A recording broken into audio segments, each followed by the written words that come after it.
What's a telltale sign two people are having a secret sexual relationship with each other? I was at a barbecue with dozens of people. A young ridiculously beautiful married couple was there. The wife was pregnant. They brought their short, squat, funny man roommate with them.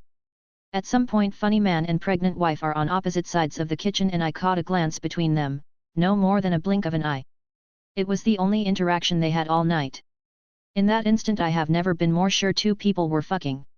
Told my girlfriend, those two are smashing, she told me to stop being a creep.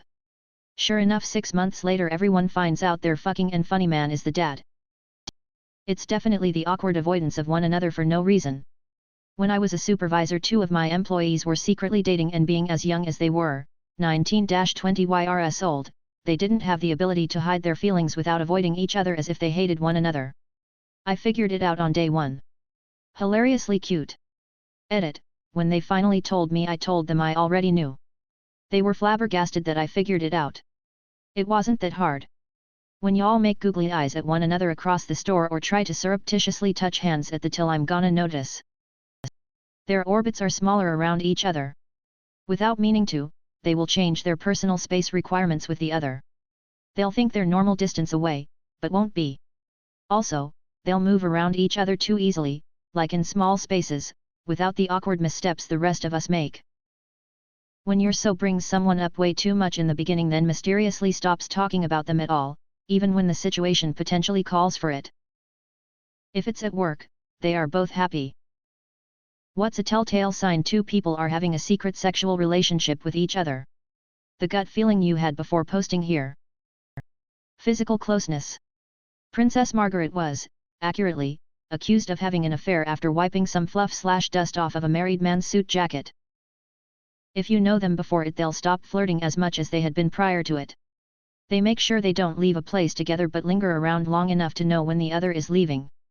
They look at each other when something funny or bad happens. I work in HR and someone dropped an anonymous tip once that a member of senior management was sleeping with a female subordinate. So IT gave me access to their emails and I swear to God, the moment I read "I can still smell you on my fingers," I immediately wanted to quit HR. A bunch of us used to hang out on a TeamSpeak server to play games. One day we were chatting when the server admin just blurted out, "So guy and girl, you two have the same IP address today. You fucking." They start using each other's speech mannerisms. Like one of them always replies to something you say to them with, "Is that right?"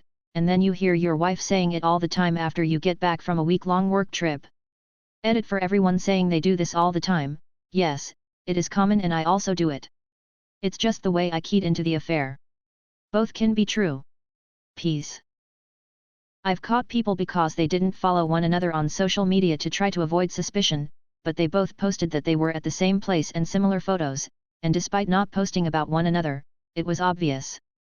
They didn't know what the other was posting because they didn't follow one another LMFAO, which ultimately lead to the downfall of their discretion. The little conversational clues. Like when two people glance knowingly at each other frequently, or have friendly little side whispers because they have their own thing going on apart from the group. And they hover near each other to be physically close. All those little examples of intimacy that is only between them. A married ex-friend of mine once started showing up with a woman and acting like that. I could tell they were banging, and I couldn't believe he wasn't trying harder to conceal it. Turns out, the poor woman had no idea he was married, and was unaware that everyone else did know. It was later traumatizing to her to realize she had been seen as a mistress, when she was the only person who didn't know what was really happening. She's now a friend of mine. He is not. Sometimes you can tell by the way they casually, appropriately, touch each other in public. Certain things are awkward until you cross that line. After reading so many comments, I learned my best friend and I might be fucking in secret and we just don't know it yet. What vehicle do you automatically assume is being driven by a total asshole? Here, Barcelona, silver Mercedes are preferred by total shitbags, the wastes of perfectly good air who feel they're a cut above everyone else. Windowless small white delivery vans are the most aggressive drivers. So I'm Tanzanian, we have public transport, dollars. These are city buses. Some of the most reckless drivers, most accidents, most road rules broken happens in this group.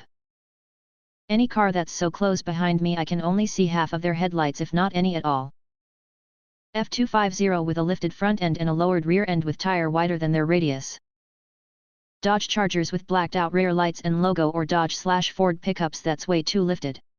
Funny enough, I have friends who drive these cars and they are good people and very rarely in situations where they act like bags, but we strangers on the road driving these always seem to be the ones acting a fool. Jacked up pickup that's never been off-road. Dodge Rams always seem to be driven by aggressive assholes. Bonus points if it's a sparkling white truck. Hummer. The vehicle in the US that is most often associated with a DWI is the Dodge Ram truck. Any one that I'm not driving. Any truck the owner has added testicles to. Truck nuts are a sure sign of an asshole. Anything rolling coal. Anyone that has a Salt Life sticker. A Range Rover. We call them inverted porcupines because all the pricks are on the inside. Any pickup truck with those smokestack exhaust pipes that stick up through the bed directly behind the cab. Why are you still alive? At this point it feels like I've survived too much to be the reason I get taken out. I kinda just want to see how it plays out honestly. Fear of death. And the unwavering feeling that there's something I have to do before I die. I don't know what it is, but I think I'll know once I've done it. It is a habit. Honestly. Don't want to kill myself, but I don't want to keep doing this either. So, here we are. I must outlive Nicocado Avocado. Just luck, I guess. Because when I was young and made a horrible decision, someone noticed before I hurt myself or others. I was driving home from my parents' house and it was late at night. I had been driving for about an hour with 20 minutes left to go, mostly on a major highway, when I realized how tired I was. Being young and a server, I was used to pushing through fatigue, so I thought it was no big deal. The next thing I know, a car full of people are honking and waving at me to wake me up. They smiled at me and stayed beside me the rest of my trip. I have no idea who they were or if I imagined them, but they saved my life and maybe someone else's. I am grateful to those strangers.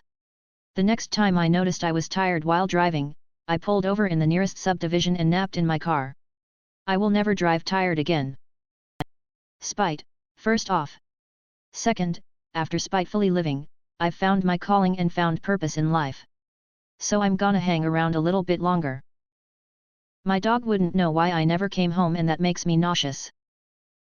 A few years ago I was going through some serious things in my life and I opened my window a lot of times and seriously considered jumping out, but I kept making some kind of event a few days later to have something to look up to. I guess that worked pretty well since now I'm living a happy life even if I don't have anything special going on. Just to suffer. Full face motorcycle helmets. Me and two of my friends have each had wrecks that could have killed us but didn't. The helmets in 2/3 crashes took a ton of damage but no injuries to the head. I truly don't get why so many people hate to wear a helmet. These bills aren't going to pay themselves. My mom can't afford funeral expenses.